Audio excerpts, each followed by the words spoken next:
সংকট ক্রমেই বাড়ছে, একই সাথে উত্তরণের পথও ধীরে ধীরে আমাদের সামনে এসে ধরা দিচ্ছে। বলছি কোভিড-19 সংক্রমণ এবং কোভিড-19 ভ্যাকসিনের কথা। সংক্রমণ যেভাবে ছড়িয়ে পড়ছে, নতুন করে আবার দ্বিতীয় ঢেউয়ে যেহেতু বিশ্বের অনেক দেশ এখন প্রায় যুবথুব অবস্থা, সেই বাস্তবতায় কিন্তু বেশ কয়েকটি ভাইরাস এই মুহূর্তে ভাইরাসের অ্যান্টিডোজ বা টিকা আমাদের আশা জাগাতে শুরু করেছে। আমরা জানি, গণমাধ্যমের কল্যাণে আপনাদেরও এই তথ্যটি নিশ্চয়ই জানা আছে যে বেশ কয়েকটি ভাইরাসের টিকা এখন আমাদের কাছে আছে, যা আর অল্প কিছুদিনের মধ্যেই হয়তো বাজারজাত করা শুরু হবে। তাতে করে হয়তো জনমনে আবার সেই স্বাভাবিকতা ফিরে আসবে বলে যে আশাটা জাগ্রত হয়েছে, সত্যি হিসেবে তাই ধরা দিবে। আর সংকটের এই সময়টায় যদি কোনো স্বাস্থ্য জিজ্ঞাসা জন্মে, সেই স্বাস্থ্য জিজ্ঞাসার উত্তর নিয়েই আমাদের নিয়মিত আয়োজন করোনা হেল্প ডেস্ক, যেখানে জুলহাস জুবাইর আপনাদের সাথে আছি। চাইলে আপনারা সরাসরি ফোন করতে পারেন, ফোন করে আপনাদের স্বাস্থ্য জিজ্ঞাসার কথা জানাতে পারেন, কিংবা আপনারা লিখে ফেলতে পারেন আমাদের যমুনা টেলিভিশনের অফিসিয়াল ফেসবুক পেজে, যার উত্তর দিতে একই ধারাবাহিকতায় আজও আমাদের সাথে আছেন অধ্যাপক ডাক্তার এস.এম. মোস্তফা জামান, মেডিসিন ও হৃদরোগ বিশেষজ্ঞ BSMMU, আছেন ডাক্তার শারমিন আব্বাসী, সহযোগী অধ্যাপক প্রসূতি ও স্ত্রীরোগ, আনোয়ার খান মডার্ন মেডিকেল কলেজ ও হাসপাতাল। এছাড়া আমাদের সাথে আছেন ডাক্তার আবু সাঈদ শিমুল, শিশুরোগ বিশেষজ্ঞ, মুগদা মেডিকেল কলেজ হাসপাতাল।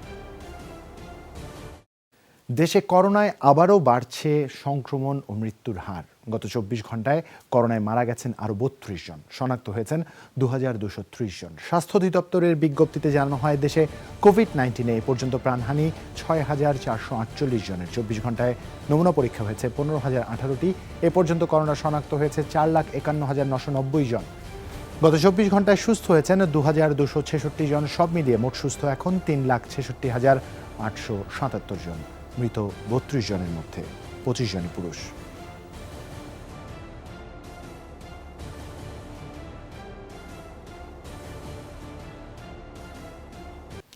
আয়োজনের শুরুতেই আজ একটু ডাক্তার শারমিন আব্বাসীর কাছে আমরা যেতে চাই। ডাক্তার শারমিন আব্বাসী, আমরা জানি প্রি ম্যাচিউর ডে 2020 আজ কাল উদযাপিত হবে।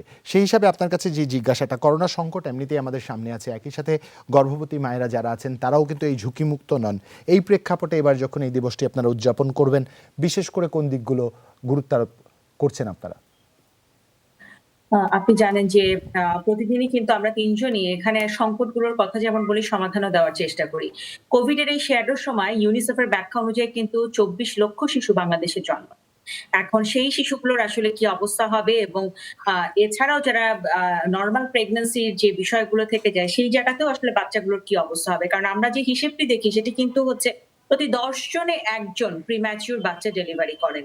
এটি ওয়ার্ল্ড ওয়াইড একটি ডাটা, হয়তো বাংলাদেশের জন্য ওরকম কোনো গবেষণা নেই এই মুহূর্তে। যদি থাকে হয়তো সে ডাটাটি আরো হয়তো পরিবর্তন হবে। তো সেখানে আসলে যে টার্গেটটি আছে সেটি হচ্ছে যে এদের ফিউচারে যে কমপ্লিকেশন গুলো হয় সেটি বন্ধের জন্য আসলে মূলত আমাদেরকে কাজ করতে হবে, এবং অ্যাওয়ারনেস এর জায়গাটি তৈরি করতে হবে with the proper স্ট্রেংথিং of the system, যাতে করে প্রিম্যাচিউর ডেলিভারি করার জন্য যে স্পেশাল কেয়ার ইউনিট দরকার সেটিরও সেট আপ করা যায়, এবং প্রিম্যাচিউর ডেলিভারি যে প্রিভ্যালেন্স আছে, অর্থাৎ 10 জনে একজন প্রিম্যাচিউর বাচ্চা ডেলিভারি হচ্ছে, সেটাও যেন আমরা কমাতে পারি। সেজন্যই আসলে মূলত কাজ করা। এবং এখানে কিন্তু একটা কম্বাইন্ড টিম ওয়ার্ক হয়। যেমন আমাদের এখানে আবু সাঈদ শিমুল আছেন, উনি যেমন নিওনেটোলজিস্ট এবং পেডিয়াট্রিক্স এই যে জিনিসগুলো দেখেন। তো সেখানে Bangladesh perinatal society, Bangladesh neonatal forum, obstetrical and gynaecological society of Bangladesh সবাই মিলে আসলে একটা ফর্মুলেট গাইডলাইন করার চেষ্টা করে। কারণ আমরা আসলে নিজেরা তো যেটি চিন্তা করতে হয় যে বাংলাদেশের অনেক ধরনের সীমাবদ্ধতা আছে। সেই সীমাবদ্ধতার মধ্যে থেকে আমাদের যা আছে, যেমন আমরা ইনকিউবেটর দিতে পারি না, কিন্তু ক্যাঙ্গারু মাদার কেয়ার, অর্থাৎ একটা ক্যাঙ্গারু একটা বাচ্চাকে যেভাবে যত্ন করে আমরা মাদেরকে ওভাবে শিখিয়ে দেই। কারণ আইসিইউ বা এনআইসিইউ তে রাখার মতো তো বাংলাদেশের সকল পরিবারের প্রিম্যাচিউর ডেলিভারি হলে অনেক সময় কিন্তু সম্ভব হয় না। আমরা যেমন অনেক সময় বাসায় আমরা বলি যে দোলা একটা সিস্টেম, যে কিভাবে করে আসলে তাকে হেল্প করতে পারবে তার ফ্যামিলি মেম্বাররা, সেরকম করে আমরা শিখিয়ে দেই।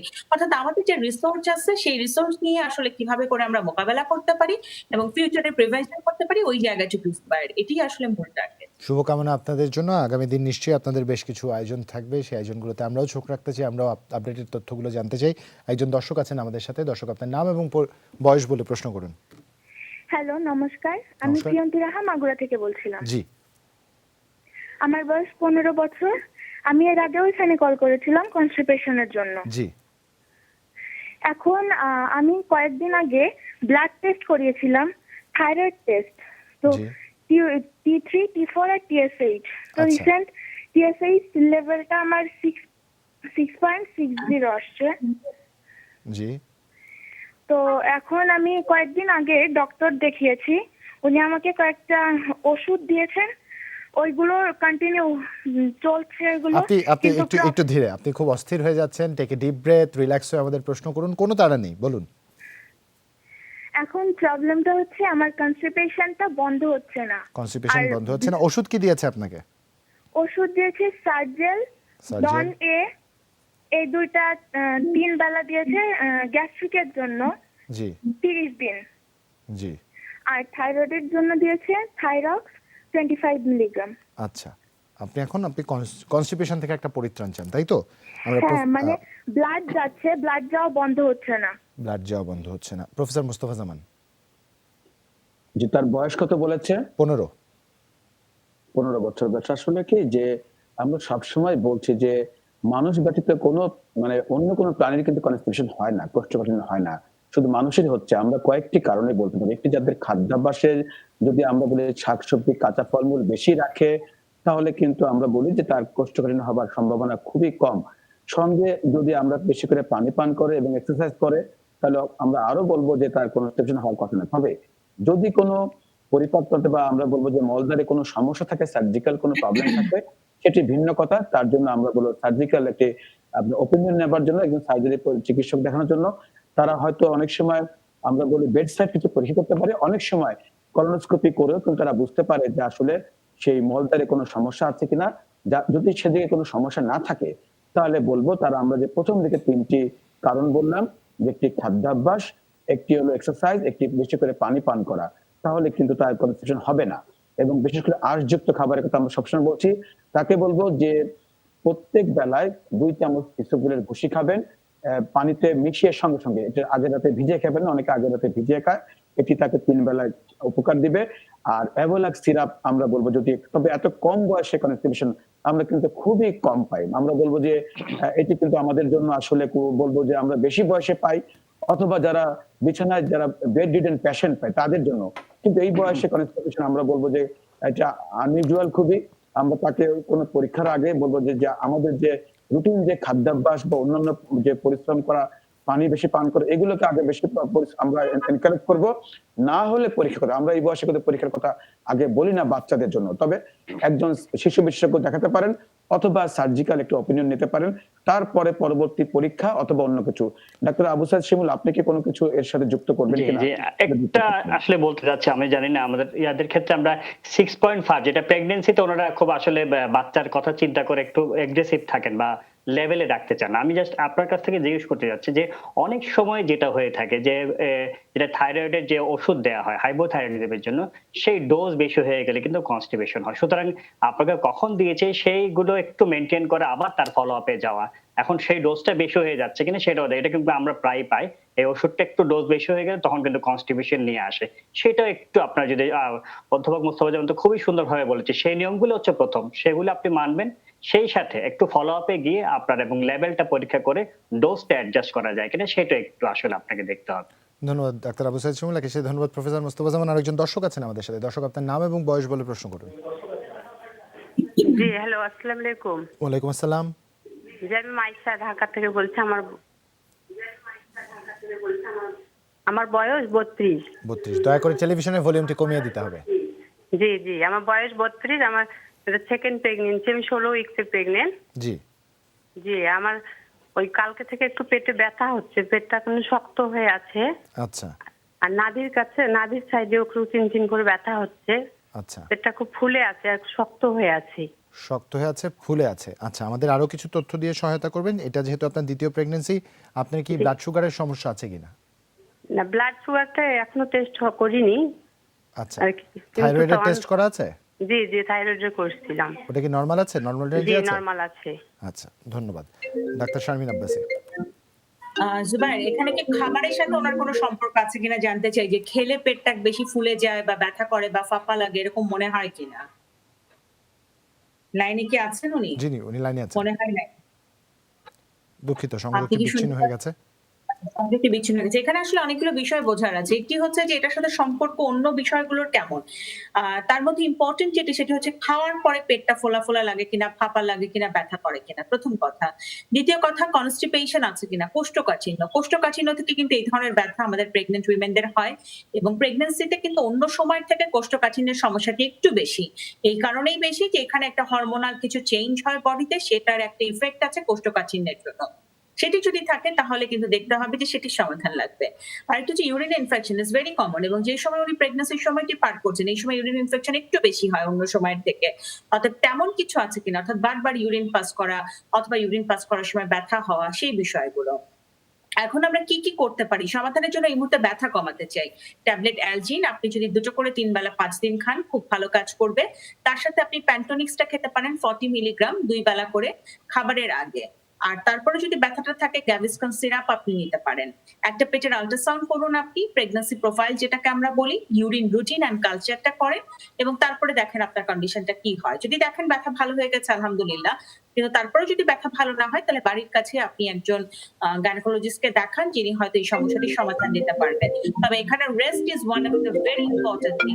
আপনি যত রেস্টে থাকবেন, যত কোমর ভাঁজ করে কম কাজ করবেন এবং আপনি যত পেশাব পায়খানার জায়গাটিতে অবহেলা না করবেন, যখনকারটা তখন ইগনোর না করবেন, তাহলে কিন্তু আপনার পক্ষে ভালো থাকা সম্ভব হবে। ধন্যবাদ ডাক্তার শারমিন আব্বাসী। আরেকজন দর্শক আছেন আমাদের সাথে ফোনে। দর্শক, আপনার নাম এবং বয়স বলে প্রশ্ন করুন। আসসালামু আলাইকুম। ওয়ালাইকুম আমি আসসালাম। একলাস উদ্দিন, আমি চট্টগ্রাম থেকে বলছিলাম। জি ভাই বলুন। আমার বয়স ৩১ বছর। জি। আমি দীর্ঘ ৭ থেকে ৮ মাস যাবত মানে বুকের ব্যথা অনুভব করতেছি। আচ্ছা আগে বুকের ব্যথাটা মানে বাম পাশে ছিল, আচ্ছা। এখন ডান পাশেও হয়, মাঝখানেও হয়। আচ্ছা আর চাপ অনুভূত হয় না, মানে ব্যথা হয়। আচ্ছা, ব্যথাটা সেক্ষেত্রে ব্যথাটা কখন হয়? এরকম কি কোনো স্পেসিফিক সময় আছে না, কিনা, কিংবা specific কাজ কোনো করলে সময় ব্যথাটা নাই। বাড়ে কিনা? না, স্পেসিফিক কোনো সময় নাই। আচ্ছা, কাজ করলে ব্যথা বাড়ে কিনা? না, এরকমও না। সিঁড়ি ভাঙলে অস্থির লাগে কিনা? অস্থির লাগে না। আচ্ছা, আপনি আপনার কখনো ব্লাড প্রেশার মাপিয়েছেন? ব্লাড প্রেশার মাঝে মধ্যে একটু লো থাকে, যেমন 10 কম থাকে। আচ্ছা, এছাড়া তেমন একটা সমস্যা 70 নেই। 110 এরকম থাকে তাই তো? হ্যাঁ, ওইরকম। আচ্ছা এর মধ্যে আমি ডাক্তার দেখেছি আপনার, সেটা হচ্ছে ইসিজি করাইছি, ইকু আচ্ছা। করাইছি, Normal EKG এসছে? করাইছি। সবই নরমাল। সবই নরমাল। বুকের আপনার ব্যথাটা যাচ্ছে না। আপনার অ্যাসিডিটির প্রবলেম আছে কতদিন ধরে? গ্যাসের প্রবলেমটা আসলে আমি মানে কন্টিনিউ খাই, মাঝে খাই, গ্যাসের ওষুধ খাই। গ্যাসের ওষুধ খান? কি ওষুধ এর খাচ্ছেন মধ্যে এখন? কয়েকটা সিরাপ খাইছিলাম। আচ্ছা, কি কি কি ওষুধ খাচ্ছেন এখন? এখন আসলে আমি কোভিড পজিটিভ ছিলাম আচ্ছা। প্রায় 1 মাস আগে। জি তো এটার জন্য আমি ওষুধ খাচ্ছি মোনাস, তারপরে যদি সর্দির ভাব থাকে তাহলে খাচ্ছি ফেকজু খাই। আচ্ছা আর এর মধ্যে ঘুমের জন্য একটু সমস্যা হলে রিভোট্রিল খাচ্ছি 0.5। আচ্ছা, রিভোট্রিল খাচ্ছেন। আর গ্যাসের জন্য কিছু খাচ্ছেন আলাদা করে? হ্যাঁ, গ্যাসের জন্য একটা খাচ্ছি, সেটা হচ্ছে আপনার জোরাল 20। জোরাল 20 খাচ্ছেন। ধন্যবাদ। প্রফেসর আমি মোস্তফা একটু জামান। প্রশ্ন করতে চাচ্ছি যে আপনি জুবায়ের খুব সুন্দরভাবে প্রশ্নগুলো নিয়েছেন, আমাদের চিটাগাং থেকে চট্টগ্রামে তিনি প্রশ্ন করেছেন। আমি বলবো কি তার ওজন কত এবং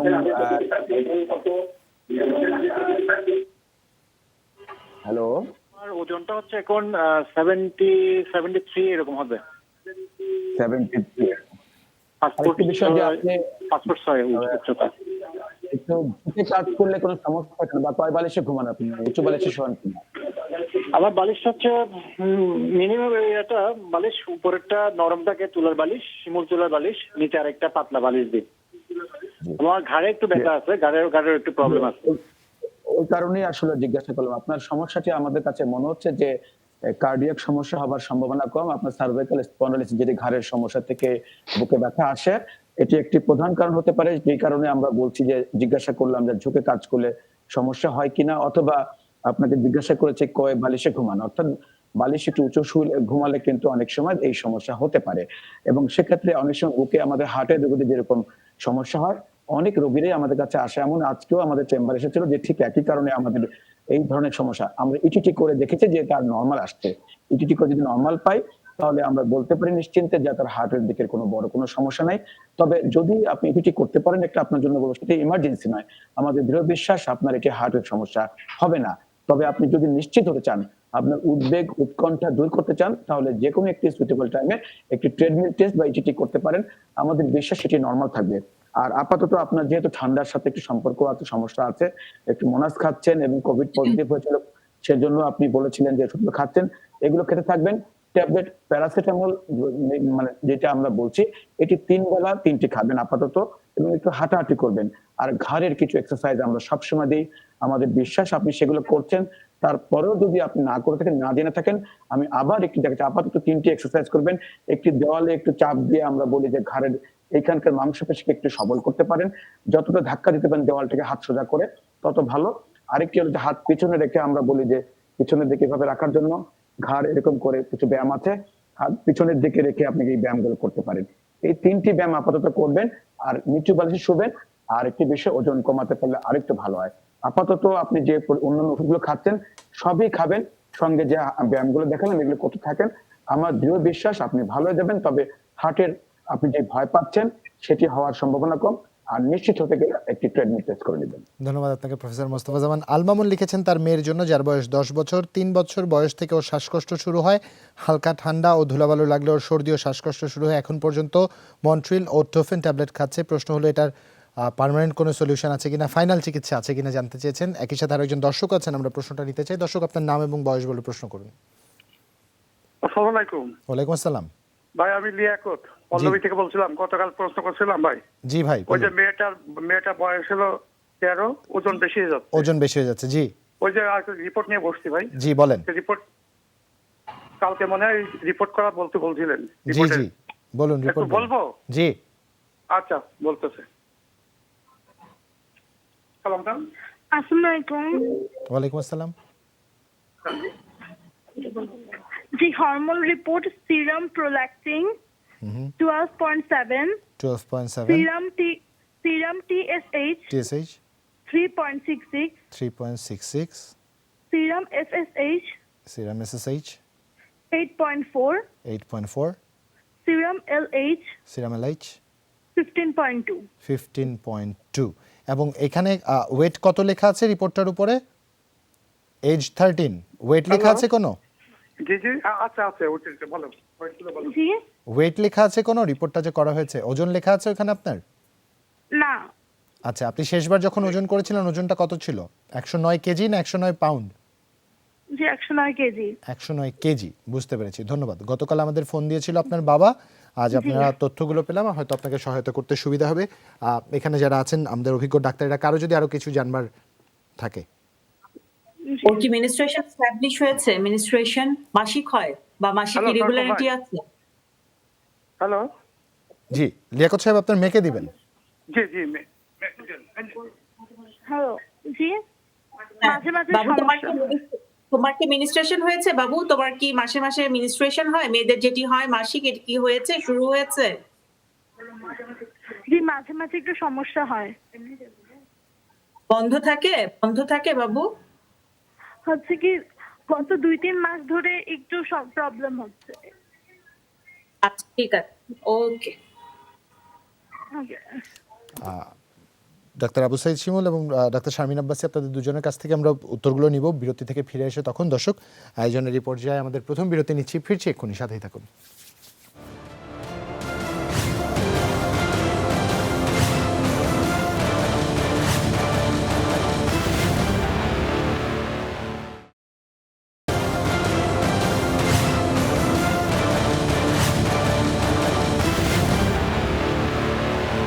বিরতির পর আরও একবার স্বাগত। দেখছেন করোনা হেল্প ডেস্ক, জুলা সুবাইর আপনাদের সাথেই আছে।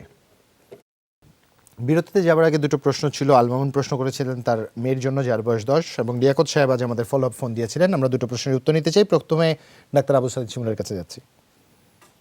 আসলে যেটা 10 বছরের কিন্তু দুটো ওষুধ খাওয়াচ্ছে, কিন্তু আমরা এই অনুষ্ঠানে অনেকবার কিন্তু বলেছি যে কিছু নিয়ম মানতে হবে এবং সাথে আসলে ওষুধ। প্রথমে আপনার যেটা আপনি প্রশ্ন করেছেন খুবই গুরুত্বপূর্ণ, সেটা হচ্ছে আসলে এটা সারা জীবনের অসুখ কিন্তু, হ্যাঁ, কিন্তু তাই বলে কি খুব ভয়ঙ্কর কিছু? অনেক মানুষই কিন্তু রয়েছে, আমরা এই অনুষ্ঠানে অনেকবার বলেছি, অনেক বড় অভিনেতা, অনেক বড় খেলোয়াড়, তারা এই রোগ নিয়ে কিন্তু জীবনকে উপভোগ করছেন এবং জয় করছেন। সুতরাং এই রোগ একেবারেই চলে যাবে না, কিন্তু নিয়ন্ত্রিত জীবনযাপন, সামান্য কিছু ওষুধ গ্রহণ করলে সম্পূর্ণ আর অন্য 10টা বাচ্চার মতো সুস্থভাবেই সে বেড়ে উঠবে। অর্থাৎ এমন কিছু নাই যে খাওয়ালে আর আগামী বছর থেকে হবে না তা না। কিন্তু কিছু নিয়ম মানলে আগামী বছর থেকে আর হবে না। সেই নিয়মগুলি কিন্তু আমরা অনেকবারই বলেছি যে ধুলাবালি, মশার কয়েল, সিগারেট এগুলো থেকে দূরে রাখবেন। কোন খাবার খেলে তার এটা হচ্ছে কিনা একটা ফুড ডায়েরি মেইনটেইন করে সেই খাবারগুলি থেকে তাকে দূরে রাখতে হবে। স্যাঁতসেঁতে ঘরে রাখা যাবে না। আলো বাতাসপূর্ণ ঘরে রাখতে হবে এবং প্রতিদিন পরিষ্কার পরিচ্ছন্নতা আসলে বজায় রাখতে হবে। সেই সাথে, সাথে আপনি যে 2 টো ওষুধের কথা ইতিমধ্যে বলেছেন, তার সাথে যদি একটি ইনহেলার দিয়ে দেয়া যায় খুব ভালো। আপনি বেক্সিট্রল এই ইনহেলারটা এটা 250 মাইক্রোগ্রাম সকালে 2 পাফ, রাতে 2 পাফ। এটা যদি একটু দেন, ছোট মানুষ যদি গ্রহণ করতে না পারে, আপনি স্পেসার বা রেসপো চেম্বার দিয়ে যদি একটু দেন, 1 পাফ দেওয়ার পরে 10 থেকে 15টা শ্বাস নেবে, এরপর 1 মিনিট গ্যাপ দিয়ে আবার নেবে। এটা নেয়ার পর যদি একটু কুলি করে দেয় সেটা খুব ভালো।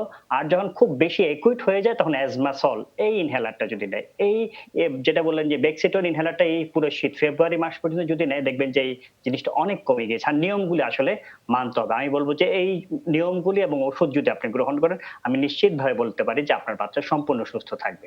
আরেকটা প্রশ্ন করেছেন যে ওজন বেশির জন্য, এই প্রশ্নটার বেশিরভাগটাই আসলে ডাক্তার শারমিন আব্বাসী দেবে। আমি কিন্তু একটু অন্যভাবে বলতে চাই। ওজন যখন বেশি থাকে সে মানসিকভাবে কিন্তু দুর্বল থাকে। সুতরাং তাকে মানসিকভাবে সাপোর্ট দেওয়াটা খুব জরুরি। তার ওজন নিয়ে সবসময় কথা বলবেন না। অন্য আত্মীয়স্বজনও কিন্তু এই ব্যাপারে কথা বলে যে, কি ব্যাপার তোমার মেয়েটা এত মোটা হয়ে যাচ্ছে কেন?" আমরা কিন্তু অনেক মানে প্রযুক্তি খাতে অনেক উন্নতি হয়ে যাচ্ছে। আমরা মধ্যম আয়ের দেশ হয়ে যাচ্ছি। ফ্লাইওভার হচ্ছে, মেট্রো রেল হচ্ছে, কিন্তু মানসিকভাবে মানসিকতার যে উন্নত হওয়ার যে ব্যক্তিগত বিষয়ে যে কথা বলা যায় না, কোনো মেয়ে যদি বিয়ে না হয় কি আপনার মেয়েটাকে বিয়ে দিবেন না? বিয়ের পর বলে কে এবার আপনার মেয়েটাকে বাচ্চা নিবে না? এই জিনিসগুলি যে ব্যক্তিগত বিষয়, কে আপনার মেয়েটা মোটা কেন? বা আপনার ছেলেটা কালো কেন? এই জিনিসগুলো থেকে আসলে একটু আমাদের বিরত থেকে তার যে ব্যক্তিগত বিষয় এবং এগুলি যেন অন্যের মনে যে আঘাত পায় সেই জিনিসটা দেখতে হবে। এই বাচ্চার ক্ষেত্রে কিন্তু মানসিকভাবে সাপোর্ট দেন আপনাদের সকলে মিলে, সেটা কিন্তু খুব গুরুত্বপূর্ণ। আর বাকি যে পরামর্শগুলো আমি মনে করি ডাক্তার শারমিন আব্বাসী খুব ভালোভাবে দিবেন। ধন্যবাদ, ধন্যবাদ ডাক্তার শিমুল। আসলে এই প্রসঙ্গে যেটি বলতে চাই যে ওনারা আমাদেরকে যে রিপোর্ট গুলো জানিয়েছেন এই রিপোর্ট গুলো নরমাল আছে। এখন রিপোর্ট গুলো আসলে কবে করা? 6 মাসের বেশি সময় আগে যদি এটা করা হয়ে থাকে আমি বলবো আরেকবার রিপিট করুন। সেক্ষেত্রে অনেক কিছু রিপিট করতে হবে না, সেরাম TSH লেভেলটা শুধু রিপিট করলেই হবে। কারণ যে ধরনের ওয়েট আছে তাতে কিন্তু 6 মাসে হরমোনাল লেভেলটা অল্টার্ড হতে পারে। দ্বিতীয় হচ্ছে এই ধরনের বাচ্চাগুলোর একটু ব্লাড সুগার লেভেল বেশি থাকে, তাতে বিচলিত হওয়ার কিছু নেই। কারণ ওরা যদি ওয়েটটাকে একটু কন্ট্রোল করতে পারে, একটু ডায়েট কন্ট্রোলের মধ্যে আসতে পারে তাহলে কিন্তু এটা ঠিক হয়ে যাবে। সেক্ষেত্রে ও একটা OGTT করতে পারে, oral glucose tolerance test, fasting অবস্থায় ওর কি অবস্থা এবং খাওয়ার 2 ঘন্টা পরে কি অবস্থা। যদি কোনো কারণে আমাদের কাছে মনে হয় যে এই বাচ্চাটার ইনসুলিন রেসিস্টেন্স হচ্ছে, অর্থাৎ বডিতে তার ব্লাড সুগারটা বেড়ে যাচ্ছে, ইনসুলিন ঠিকভাবে কাজ করতে পারছে না, সেজন্য কিন্তু বাংলাদেশে এই মুহূর্তে প্রচুর ভালো ভালো ওষুধ আছে এবং যেহেতু সে 12 বছর পার করে ফেলেছে তার জন্য সেফলি সেই ওষুধগুলোকে প্রেসক্রাইব করা যাবে। ওনাকে আবার অনুরোধ থাকবে একটা OGTT করেন এবং একটা আলট্রাসোনোগ্রাফি এই মুহূর্তে খুব ইম্পর্টেন্ট, হোল অ্যাবডোমেন পুরো পেটের একটা আলট্রাসাউন্ড। কারণ অনেক সময় দেখা যায় যে এর সাথে ফ্যাটি লিভার যুক্ত হচ্ছে, এখন ইয়াং এজের অনেক বাচ্চাদের আমরা পাচ্ছি এবং তার সাথে কিন্তু আমি কিন্তু মেনস্ট্রুয়েশন হিস্ট্রিটা নিয়েছিলাম। আমার কাছে মনে হচ্ছে যে ওর সিম্পটমে PCO টাইপ প্রবলেম ওর আছে, পলিসিস্টিক ওভারি। আপনি জানেন যে PCO ক্লাব অফ বাংলাদেশ আছে আমাদের দেশে এবং এর মাধ্যমে কিন্তু আমরা অ্যাওয়ারনেস ছড়িয়ে দেওয়ার কাজ করছি প্রতিটি স্কুলে এবং ঢাকা এবং ঢাকার বাইরে। সেখানে এরকম যারা ওভারওয়েট আছে তাদের কিন্তু যেই প্রবলেমটা হয় ডাক্তার শিমুল উল্লেখ করেছেন, ডিসফিগারমেন্ট। আয়নার সামনে যখন আমি দাঁড়াই তখন আমাকে যদি দেখতে একটু মোটা লাগে, একটু কালো লাগে, ঘাড়গুলো কালো হয়ে যায়, তখন খুব মনে ট্রমা হয় যে ইস আমাকে কেন এমন লাগছে, আমার অন্য ফ্রেন্ডদের মতো কেন সুন্দর লাগছে না। তখন উনি যে কথাটি বললেন যে পরিবার এবং স্কুলের টিচাররা যদি এই বাচ্চাটির পাশে থাকে, তাকে এনকারেজ করে, কারণ ডিপ্রেশন থেকে কিন্তু মানুষের ওভার ইটিং হয়, এটাও খেয়াল রাখতে হবে। মানুষ যখন ডিপ্রেশনে থাকে তখন ডায়েট কন্ট্রোল করতে পারে না। আর এই বাচ্চাটার ডায়েট কন্ট্রোলটা কিন্তু হতে হবে সুষম খাদ্য বা ব্যালেন্স ডায়েট দিয়ে। তাকে আমাদেরকে ডিম দিতে হবে, দুধ দিতে হবে, মাছ মাংস কিন্তু তার ফুড আইটেমে রাখতে হবে। সেভাবে ওনার ডায়েট কন্ট্রোলের যে চার্টটা আমাদেরকে রেডি করতে হবে। এখন আমি যে 3টা টেস্টের কথা বললাম ওনারা যদি করে একটু জানায় আমাদের জন্য বেটার হবে। সেকেন্ড হচ্ছে উনি একজন এন্ডোক্রাইনোলজিস্টকে দেখাবেন এবং একজন গাইনোকোলজিস্টকে উনি দেখাবেন, তাহলে কিন্তু মোটামুটি ওনার যে ফর্মুলাটা সেটা করা যায়। আর আমি একটু অভয় দিতে চাই, 14 বছরের একটা বাচ্চা আমার কাছে 112 কেজি ওয়েট নিয়ে আসছিল, সেই বাচ্চাটি 8 মাসে তার হচ্ছে 24 কেজি ওজন কমিয়েছে। তার মানে সম্ভব, সম্ভব এবং সম্ভব। এই সম্ভবটাকেই পজিটিভলি ধরে নিয়ে আমাদের যে বাচ্চাটি ফোন করেছে তাকে আমি বলব তুমি এগিয়ে যাও।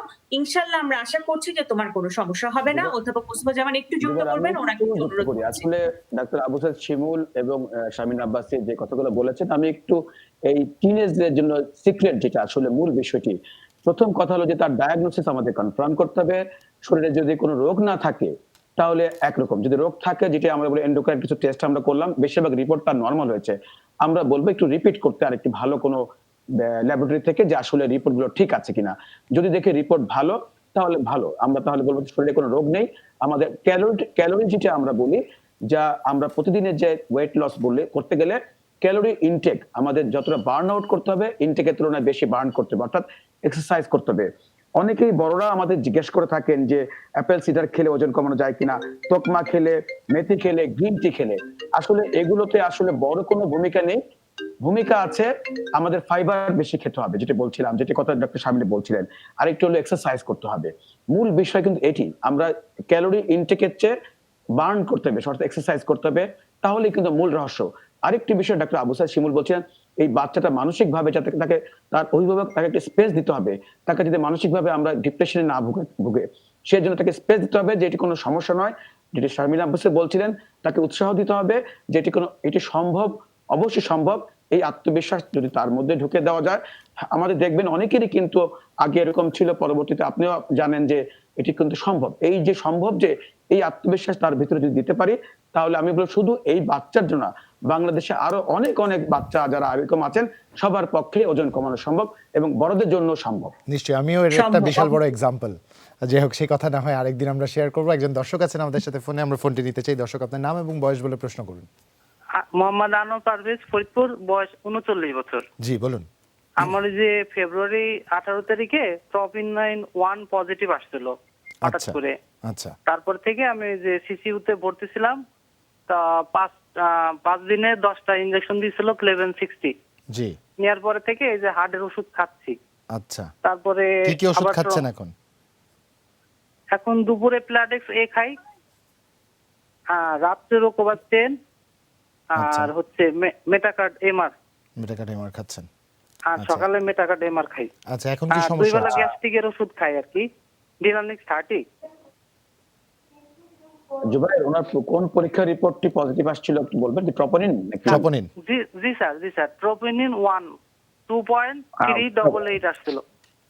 জি। তারপরে আবার ওই ব্যথাটা ফেব্রুয়ারি মাসে 18 তারিখে হয়েছিল আর কি।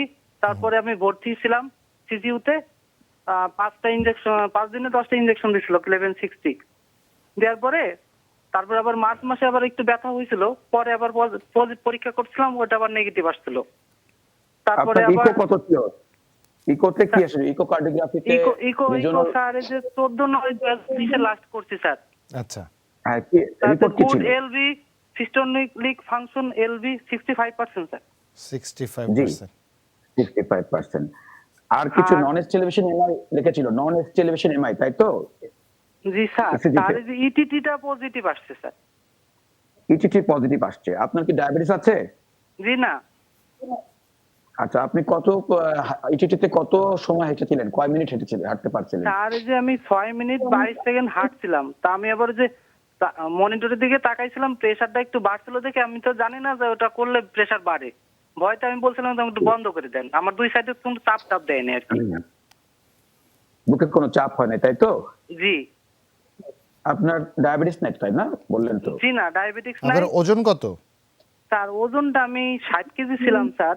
এখন আমি যে রোকোভাস ওই যে চর্বি কাটার ওষুধ খাওয়ার পর থেকে আমি যে 6 কেজি কমে গেছি স্যার।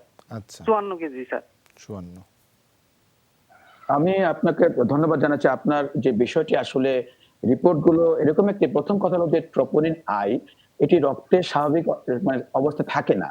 যখন হার্টে কোনো অ্যাটাক হয় তখনই আমরা বলি যে রক্তের মধ্যে ট্রপোনিন আই পজিটিভ হতে গেছে, কিন্তু এই মাত্রাটি আসলে এমন একটি মাত্রা, খুবই কম মাত্রা। অনেক সময় রিয়েজেন্টের কারণে আমরা দেখি কারো কারো এরকম মাত্রা হতে পারে। সেক্ষেত্রে আমরা শিশুতে যখন রোগী ভর্তি থাকে আমরা সিরিয়াল ট্রপোনিন আই করি, অর্থাৎ প্রথমবার যদি 2.5 থাকে, যদি পরবর্তীতে আবার আস্তে আস্তে বাড়তে থাকে, সেক্ষেত্রে আমরা নিশ্চিত হতে পারি যে এটি আসলে পজিটিভ।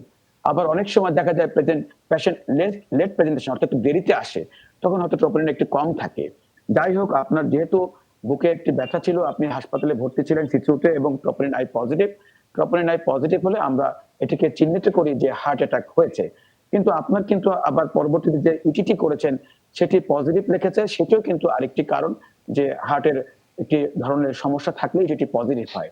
কিন্তু আবারও মনে রাখবেন, এক্ষেত্রে আপনি ওষুধ খেতে থাকুন। ওষুধ খেতে থাকলে যদি দেখেন যে কখনো বুকের চাপ হয়, ভার হয়, বা আপনার যদি মনে কোনো সন্দেহ থাকে যে আসলেও হার্টের কোনো সমস্যা আছে কিনা জানতে চান, তাহলে একটি করোনারি অ্যাঞ্জিওগ্রাম করে জানতে পারেন, নিশ্চিত হতে পারেন যে হার্টের কোনো ব্লক বা অন্য কোনো সমস্যা আছে কিনা। কিন্তু যতক্ষণ পর্যন্ত নিশ্চিত না হন, ততক্ষণ পর্যন্ত যেহেতু যে ওষুধগুলো চিকিৎসক দিয়েছেন সেগুলো খেতে থাকুন। এগুলো খেলে আপনি নিরাপদ থাকবেন। আমার বিশ্বাস বড় কোনো সমস্যা হবে না। কিন্তু প্রশ্ন যে আপনি কতদিন ওষুধটি খাবেন? আদৌ কি আপনার হার্টের রোগ আছে কিনা? আজকেও আমার চেম্বারে ২ জন রোগ এসেছে যে তাদের কিন্তু দেখা গেল হার্টের ওষুধ খাচ্ছিলেন, কিন্তু আমরা ইটিটি করে দেখি নরমাল এসেছে। তখন আমরা তার ওষুধগুলো আবারও বলছি যে আপাতত ওষুধ খাবার দরকার নেই।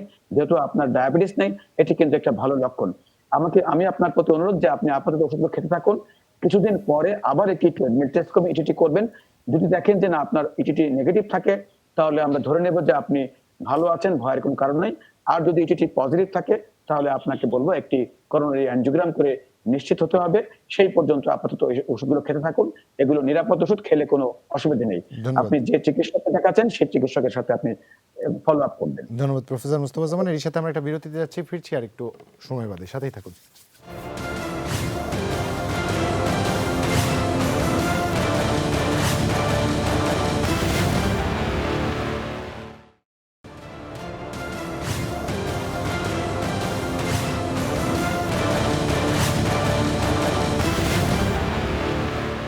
বিরতির পর আরো একবার স্বাগত। দেখছেন corona help desk, Zulhas Zubair আপনাদের সাথে আছে।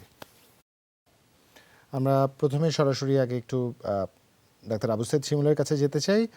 স্মৃতি সরকার আমাদের লিখেছে তার ছেলের জন্য, যার বয়স 4 মাস 17 দিন, কিছুদিন যাবৎ সে সবুজ পায়খানা করছিল, পরে জিঙ্ক ফলিসন ট্যাবলেট এবং সিপ্রোসিন ওষুধ খাইয়েছেন। গতকাল রাতে তার অ্যান্টিবায়োটিক ওষুধের 7 দিন কোর্স শেষ হয়। এখন তার পায়খানা ঠিক হয়ে গেছে, কিন্তু 2 দিন ধরে তার অনেক ঠান্ডা, নাক একেবারে বন্ধ হয়ে যাচ্ছে এবং অনেক কান্না করছে। নরসল ড্রপটি দিয়েছেন, এখন কি সাথে অন্য কোনো ওষুধ দিতে হবে কিনা ডাক্তার আবু সাইদ শিমুল? হ্যাঁ, আপনি যেটা করবেন আসলে বারবার বুকের দুধ খাবেন, সেটা কিন্তু এই বয়সে খুবই প্রয়োজন, যেটা এটা ইমিউনিটির কাজ করবে। সাথে আপনি যেটা করবেন, এন্টিস্টা এই সিরাপটা হাফ চামচ করে 3 বার একটু 5-7 দিন দেন। সেই সাথে যদি নাকটা বন্ধ বলছেন আপনি, তার জন্য আমরা আফরিন 0.25% এই ড্রপটা 1 ফোঁটা 2 নাকে যদি দিনে 3 বার 8 থেকে 10 দিন একটু দেন, এই দুটো ওষুধ গ্রহণ করলে ইনশাআল্লাহ আপনার বাচ্চা পুরোপুরি ভালো হয়ে যাবে। ধন্যবাদ আপনাকে ডাক্তার আবু সাইদ শিমুল। এই পর্যায়ে একটু আমরা পরবর্তী প্রশ্নটি নিতে চাই। মোহাম্মদ সেলিম আমাদের লিখছেন, তার স্ত্রীর জন্য, রাজিয়া সুলতানা তার নাম, বয়স 36, 2 বছর থেকে খুব বেশি ঠান্ডার সমস্যা, বর্তমানে অ্যাজমার মতো আছে। একটু পানি নাড়লেই ঠান্ডা লেগে যায়, হাঁচি কাশি হয় এবং নাক বন্ধ থাকে। এবং মায়েরও অ্যাজমার সমস্যা ছিল তার, এবং ঠান্ডার জন্য মন্টিলুকাস 10 এবং ওরাডিন খাচ্ছে। এখন আর কি করতে পারে পরামর্শ চেয়েছেন প্রফেসর মোস্তফা জামান। আসলে তার মানে রোগের ইতিহাস শুনে বোঝা যাচ্ছে এটি আসলে অ্যালার্জির সাথে সম্পর্কিত, এবং পরিবারে যেহেতু অ্যালার্জির এটিও একটা ইতিহাস আছে, সুতরাং আসলে তার বিনা পরীক্ষাতেই বলতে পারি যে এটি তার একটি মানে পরিবারের মাধ্যমে তিনি পেয়েছেন, এবং এটির জন্য তাকে নিয়ন্ত্রণ করতে হবে মূলত 2টি বিষয়। একটি হলো তার খাদ্যাভ্যাস এবং পারিপার্শ্বিকতার সঙ্গে কয়েকটি ওষুধ। তিনি যেহেতু মন্টিলুকাস ওষুধ খাচ্ছেন, তিনি জানতে পেরেছেন। সঙ্গে আমরা বলবো, যেহেতু এই সিজনটি আমাদের একটু খারাপ, এই রোগীদের জন্য শরীরের সংবেদনশীলতা, বিশেষ করে শ্বাসনালীর সংবেদনশীলতা বেশি থাকাতে একটু ঠান্ডা ধুলোবালিতেই দেখা যায় এই ধরনের সমস্যা বাড়ে। আমরা এই সময়টাতে বলবো মন্টিলুকাসের সাথে একটি বেক্সিটল 250 ইনহেলার 2 চাপ করে 2 বেলা নেবেন, এবং পাশাপাশি তিনি যে ওষুধগুলো খাচ্ছেন সবই চলবে, একটু ঠান্ডা ধুলোবালি এড়িয়ে চলবেন। তবে তাকে জানতে হবে কোন কোন সমস্যার জন্য তার বেশি হচ্ছে, সেগুলোকে এড়িয়ে চলতে হবে। এখানে চিকিৎসকের ভূমিকা অল্প, তার নিজের ভূমিকা কিন্তু অনেক বেশি।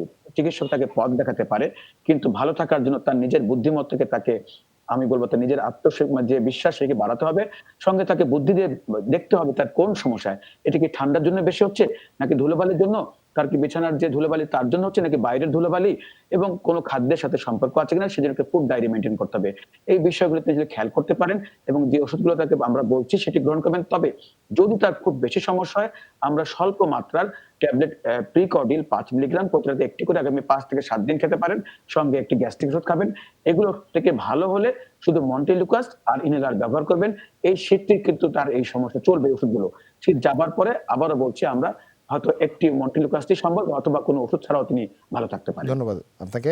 একজন আমাদের প্রশ্ন করেছে, তিনি তার নাম না বলবার অনুরোধ করেছেন। বয়স 19, ওজন 49, তার রাইট সাইডের ব্রেস্টে একটা আনওয়ান্টেড গ্রোথ ছিল এবং তার নিপল থেকে সিক্রেশন হতো।